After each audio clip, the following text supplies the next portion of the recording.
എല്ലാവർക്കും news first മലയാളത്തിന്റെ പുതിയൊരു വീഡിയോയിലേക്ക് സ്വാഗതം. ക്രിക്കറ്റ് വാർത്തകൾ ആദ്യമേ അറിയാൻ ഈ ചാനൽ മറക്കാതെ സബ്സ്ക്രൈബ് ചെയ്യുക.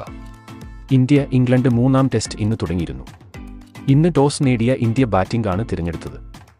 ആദ്യ ടെസ്റ്റ് ഇംഗ്ലണ്ടും രണ്ടാം ടെസ്റ്റ് ഇന്ത്യയും ജയിച്ചതുകൊണ്ട് തന്നെ ഇരു ടീമുകൾക്കും മൂന്നാം ടെസ്റ്റ് നിർണായകമാണ്. കാരണം മൂന്നാം ടെസ്റ്റ് ജയിക്കുന്ന ടീം ആയിരിക്കും പരമ്പരയിൽ ലീഡ് നേടാൻ പോകുന്നത്. ഇന്ത്യ കഴിഞ്ഞ മത്സരത്തിൽ നിന്നും നിരവധി മാറ്റങ്ങളുമായാണ് കളത്തിൽ ഇറങ്ങിയത്. സർഫറാസ് ഖാൻ, രവീന്ദ്ര ജഡേജ, ജൂറേൽ, സിരാജ് എന്നിവർ ടീമിലേക്ക് തിരിച്ചെത്തി. ആദ്യം ബാറ്റ് ചെയ്ത ഇന്ത്യയ്ക്ക് മോശം തുടക്കം ആണ് ലഭിച്ചത്. രണ്ടാം സെഷൻ അവസാനിക്കാറാകുമ്പോൾ 145 റൺസെന്ന നിലയിലാണ് ഇന്ത്യ. നായകൻ രോഹിത് ശർമ്മ അർദ്ധ സെഞ്ചുറിയുമായി ക്രീസിലുണ്ട്. യശസ്വി ജയ്സ്വാൾ, ശുഭ്മൻ ഗിൽ, രജത് പാട്ടിദാർ എന്നിവരുടെ വിക്കറ്റുകളാണ് ഇന്ത്യയ്ക്ക് നഷ്ടമായത്. മാർക്വുഡ് 2ഉം ടോം ഹാർഡിലി 1 വിക്കറ്റുമെടുത്തു. മത്സരത്തിൽ ടോസ് നേടിയ ഇന്ത്യ ബാറ്റിംഗ് തിരഞ്ഞെടുക്കുകയായിരുന്നു. യശസ്വി ജയ്സ്വാൾ 10 റൺസെടുത്തും ശുഭ്മൻ ഗിൽ റൺസെടുക്കാതെയും പുറത്തായി. ഇരുവരുടെയും വിക്കറ്റ് മാർക്വുഡിനാണ് ലഭിച്ചത്. 5 റൺസെടുത്ത രജത് പാട്ടിദാറിനെ ടോം ഹാർഡ്ലിയും പുറത്താക്കി.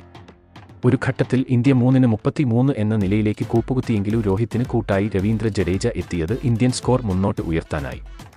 4-ാം വിക്കറ്റിൽ ഇരുവരും 100 റൺസിനടുത്ത് കൂട്ടിച്ചേർത്ത് കഴിഞ്ഞു.